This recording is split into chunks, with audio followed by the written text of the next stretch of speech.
When someone recommends glutathione for treating hyperpigmentation, my first question is, which form of glutathione are we talking about? A serum for your face, a pill to swallow, or a drip going into your vein? Because these three are not only slightly different versions of the same thing, they are entirely different in the risk-benefit conversation. In today's video, we'll look at glutathione for treating hyperpigmentation in a way that marketing usually doesn't. Separated by form, judged by the evidence, and with my always alert, red flag familiar, ready to lash out if the claims get ahead of the data.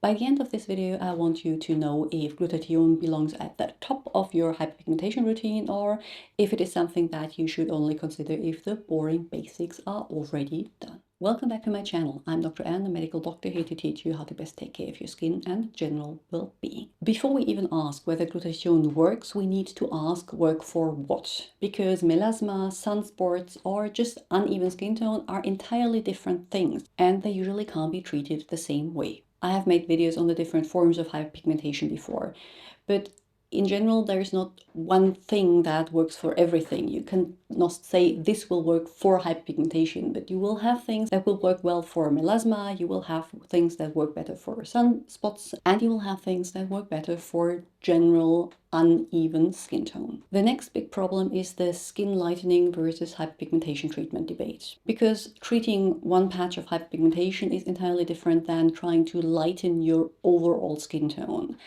Not only in the way that you approach it cosmetically, but also in the social and safety implications. Skin bleaching as a means to lighten the overall skin tone is perpetuating a beauty standard that considers only fair skin to be beautiful, and quite often comes with safety risks as the treatments aren't available in controlled settings. I want to stress that I think all skin tones are beautiful, but I also acknowledge that I speak from a place of privilege and that I have no means to judge the social implications, the social pressure that comes with having a deeper skin tone.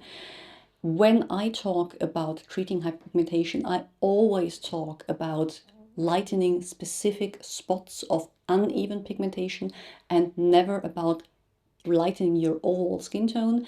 But for a more nuanced commentary on this, I want to point you to this blog post from Michelle Wong, who looks at the different implications socially and safety and everything that comes with it in a way much better than I could ever do. Why do I mention that? Because glutathione is very, very often used in skin lightening procedures and not so much in the treating individual spots of hyperpigmentation, which is what my channel usually covers, but we'll get to that in a bit. So what is glutathione? Well, plainly speaking, it is an antioxidant. It is present in various cells in our body. It is used for different processes and mainly synthesized in the liver. It is water-soluble and present in two different forms: the active form called GSA and the oxidized or inactive form called GSSG. So let me get chemical for a little bit because we'll need that later on. Glutathione or GSA reacts as an antioxidant in the skin, meaning it reacts with the free radical and then it gets oxidized, turns into GSSG. This can either be reactivated by an enzyme called glutathione reductase enzyme, or, which is the more common way, it is excreted from the cell, transported to the liver. They are broken down into its individual amino acids, transported back to the cells, and reassembled there. This is how the body replenishes its own glutathione stores. If you want to use it in products, you need to know that it is hard to formulate with. It is water soluble, but it reacts easily to oxygen or anything else. I mean, after all, it is an antioxidant, so this is its job. So if you want to formulate it into a skincare product, you need to make sure that it is pH buffered, that it is stored at stable temperatures, and that it has an adequate buffering system. That doesn't mean a topical glutathione serum is automatically useless. You have the same problems if you use vitamin C in form of L-ascorbic acid, for example, but it means that you need to buy from a brand that really takes these things into consideration. Otherwise, you'll get something with glutathione slapped on, but the product or the ingredient inside the bottle has long reacted and doesn't even reach the skin. If we look beyond skincare, there are a few medical conditions that are associated with low glutathione storage in the cells, meaning that it potentially could be beneficial to replenish the glutathione and improve the medical condition, but this is something, there's just an association. We don't know yet if treating these conditions with glutathione or not will make a meaningful impact in the way they develop. Now, I mentioned before there are three main ways glutathione can be used, either topical in skincare, oral as a pill, or through an IV drip. Another emerging trend is using it in mesotherapy, which means you get a ton of mini injections into your skin, and into the skin you usually inject like a cocktail made from glutathione, vitamin C, collagen, and that is supposed to just enhance the skin. Sometimes PDRN is used, which I also have a video on. We will look at these different forms and the data behind them in a second, but first let's talk about why we should use glutathione in the first place. The skin lightening effect of glutathione was actually discovered by accident, because I mentioned before there are some medical conditions that come with low glutathione levels in the cells, and for those in experimental settings the glutathione was replenished. It was administered usually through an IV drip, and the patients reported skin lightening as effect of this treatment, which is why one decided to just look at the different ways glutathione could affect hyperpigmentation. The first and most obvious one is glutathione is an antioxidant, and as melanin genesis is triggered by inflammatory processes, by free radicals, anything that works as an antioxidant and like grabs off these free radicals will reduce the triggers and reduce melanin synthesis. The second thing, and another quite common one, is that it is found to react in the tyrosinase process. Tyrosinase is an enzyme that is important in the melanin production. So if you hinder tyrosinase, then less melanin is going to be produced. This is also the way vitamin C works. It's also the way niacinamide works. So there are quite a few that work for that. The third one is actually the most interesting one. And for that, you need to know that we have two different forms of melanin. We have eumelanin, which is what you see if you tan or if you get a dark spot, which is usually brownish dark. And then we have pheomelanin, which is more reddish yellow. And the pheomelanin, due to the different color, looks lighter than the eumelanin. And each skin type has different mixtures of eumelanin and pheomelanin, and glutathione is able to change eumelanin, or the production of eumelanin, to the production of pheomelanin. And if you have less of the brownish pigment and more of the yellow reddish pigment, your skin tone will generally look lighter. Looking at these three mechanisms of action, you can already extrapolate that it is usually targeting the genesis of new melanin. So it will not help as much in reducing existing spots like sunspots or melasma that you already have, and that it will generally affect the overall skin tone. So it is more on the skin lightening than on the dark spot treatment side of things. Now, glutathione in skincare. The main way I have come in contact with glutathione is through skincare. Abib, for example, have a glutathione line that has this as their main ingredient and aims to target hyperpigmentation. You can get soaps with it, serums, creams, lotions, whatever. It is basically in everything, but remember, just because it says glutathione on the bottle doesn't mean it is formulated in a way that it will be stable and actually working in the skin. The second problem after stability is that it is hydrophilic, meaning it loves water. And as our skin has like a lipid layer, it has a hard time penetrating into the skin. On top of that, it is quite huge as a molecule. So if topical glutathione is actually able to be transported into the skin and get past the stratum corneum to the cells where it is supposed to work, is still debated. To counteract that, brands have come up with different forms of carrier solutions to be able to transport it into the skin despite these hindrances. This is something that we know from, I don't know, peptides and other things as well, and that, depending on what is used, might work or might not work. In general, the data on topical glutathione application is limited. Usually the studies done have small sample sizes, look at a very distinct group of people, so it's not easily transferable, and have a short follow-up period. A 2014 study, for example, looked at 30 Filipino women aged between 30 and 50 that applied either GSSG, remember the inactive form of glutathione, on one side of their face, or a placebo on the other side of the face. They didn't know which one was containing the GSSG. And after that, they measured the melanin index and found that the side that had the GSSG lotion applied, so the glutathione side applied, looked significantly lighter overall than the other side. So it seemed to have an effect in this form in these people with this type of problem. The concentrations you get is usually between 2 to 5% if disclosed, but this is just an assumption. We have no data showing that this concentration is the amount that we should aim for. It is just what is used. The reason they used GSSG and not GSH, the active form, is that GSSG is more stable and has an easier time to penetrate into the skin, and apparently after absorption is remodeled into GSA in the cells, which might be true. Can't comment on that. Now, as glutathione is an antioxidant we usually consume with our food, it seems logical to try administering it as a pill you just swallow. So when you consume it with your food, it is absorbed, then transported to the liver, because everything we eat goes through the liver. This is our first detoxing station that we have in the body, and it's called the first pass effect. So anything that you eat goes through the liver first to make sure it's okay, where it is broken down into amino acids that go to the cell and are taken up by the cell and build into the active form of glutathione, just like the body usually replenishes its stores. The thing is, you can't directly compare eating foods and swallowing a pill. There are different mechanisms that affect absorption. To make sure that it is absorbed after you take it as a pill, there are studies done on bioavailability. And this is where it gets kind of muddy, because there are some studies that show that after you take a pill, there is just basically no change in your blood levels. And there are other studies that show that after taking a pill, your blood levels raise by 300%, which is quite a delta.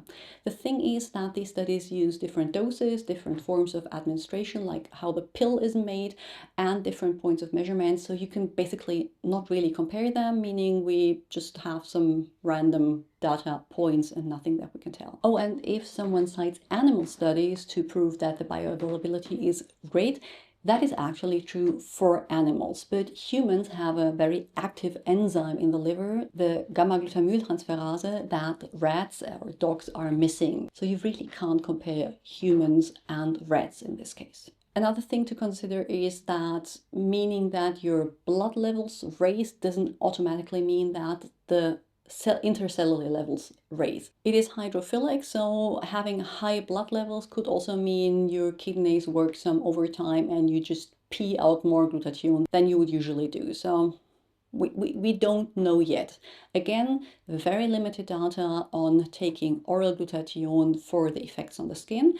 We have a 2010 study comparing 60 young and healthy medical students that were either taking glutathione as a pill or placebo for 4 weeks on an empty stomach, and afterwards they measured like the melanin index on sun-exposed and non-sun exposed parts of the body, and they could actually show that in both in the not sun exposed and in the sun exposed, the melanin index was lower, but the data wasn't quite consistent. There was a significant difference for overall lighter skin in the ones that took the Verum, like the real pill. The recommended daily dose depends on the manufacturer. It is something between 250 milligram to 1000 milligram and is again solely based on assumption. So if we don't know how well it is absorbed when we take it as a pill, next obvious step is to take it through the vein. That way we bypass the liver and everything that we administered is right there for grabs. Just upfront, this is where I personally would draw the line. No IV injections for cosmetic purposes. In this case, even more than in other cases, because the data we have is very, very, very limited. We usually have data that was taken from IV administration for other medical conditions that shows little side effects and a general effect on skin lightening. I mean, this is why we thought about glutathione for hyperpigmentation in the first place. But, and that is a very, very big but, In countries where this IV drip for lightening hyperpigmentation is very common, like the Philippines, there are quite a few adverse reactions that were in some cases life-threatening, so much that the Filipino FDA warns against the use of intravenous glutathione for skin lightening reasons. These adverse effects can be anaphylactic reactions, like allergic shock. They can be cutaneous erythema or eruptions or necrolysis, like when your skin just peels off and gets infected. They could be thyroid failure, and they could be renal or liver failure, all of which is potentially deadly. Why we see these side effects in the wild and not in the studies might be due to different reasons. The first thing is pure IV glutathione is very hard to come by in a high quality. So it might be that the person that administers it, if you don't get it in a clinical setting, gets it from like a cheap source, has some counterfeit products, which can easily be deadly in this case. The second thing is that it is usually administered as part of a cocktail. Like, it's not just glutathione, it is glutathione plus vitamin C plus hydrolyzed collagen plus whatever, you name it. And we don't know if it's the combination that is too much for the body or if you react to any of the other parts that come with it. It's just that it comes with a significant risk, especially if you do it in like a street vendor type of beauty clinic and not in a regulated office form. A 2016 study compared 50 women that either got IV cocktail containing glutathione or a placebo, and they were measured for skin lightening. In the Verum group, meaning in the group that got the cocktail, 9 of the people had to stop treatment due to anaphylactic reaction in one case and 8 times elevated liver enzymes. So the corresponding 9 of the placebo group were removed as well, meaning you had 32 patients that finished the treatment. Out of them, the melanin index was again significantly lighter in the people that had received the glutathione infusion, among other things, than the one that just got the saline infusion. And that was again true both for sun-exposed and not sun-exposed parts, meaning you did tan less if you took glutathione and were exposed to the sun. This is the one study I found that also did a long-term follow-up, meaning 6 months, and they found that this lightening effect was gradually reversed after you stopped the infusion, which is no surprise because if you don't change your habits and get the same sun exposure, you will return to baseline in terms of tan and pigmentation. There is no dosage recommendation I could give. I can just tell you that if given to animals, then 2 to 5 grams per kilogram, which is quite a high dosage, is lethal. Now, if we look at all the data together, what do we have? Well, oral and topical glutathione seem to be moderately effective in general skin lightening and appear in the short-term follow-ups we don't have long-term data here, to be safe. Intravenous injection is very little data with a high risk of severe side effects, which is why I personally would not recommend getting it. So, should you consider glutathione? If you have done all the boring steps already and you have light unevenness that you want to give some extra love to, then I don't think there's any harm in trying oral or topical glutathione products. If you're just starting out, haven't done anything for hyperpigmentation yet, or have melasma or specifically dark spots and are not after general skin lightening, then I think there are a lot of other things you should do first, like look at the triggers, avoid the sun, get religious with your sun protection, and use the regular top 10 ingredients against hyperpigmentation, including vitamin C, niacinamide, retinoids, acid exfoliants, kojic acid, all these things before you think about getting glutathione. And as for a supplement to support your topical skincare, I mean, you can basically get it from your food. It is in oranges, asparagus, tomatoes, avocados, nuts. I mean, I don't recommend treating your dinner as hyperpigmentation treatment, but Some avocado toast never hurt anyone and is delicious and will give you some extra glutathione. In my opinion, glutathione for treating hyperpigmentation is massively overhyped. The data on it is sparse, the effects are moderate at best, and the effect is more of an overall lightening than a dedicated treatment of hyperpigmentation. If you consider topical, know that it is not easily absorbed into the skin and needs to be formulated with care. If you want to take it as a supplement, we are not sure how well it is absorbed and how much the absorbed amount influences the amount that is present in the cell, but at least it seems to be safe if taken for a short period of time. Long-term data, though, is still missing. Intravenous application, however, comes with a risk of severe side effects, especially if used outside controlled settings, so it's something that I would personally advise against. My conclusion is that glutathione is interesting but should not distract you from all the boring steps that we know move the needle in treating hyperpigmentation. And if someone tries to sell you IV glutathione as a beauty shortcut, this is when my red flag familiar starts hissing. And if you enjoyed today's video, you will most likely enjoy the ones linked on the screen here too. Don't forget to check out the description box for everything else I have to offer, and like and subscribe so you don't miss the next video.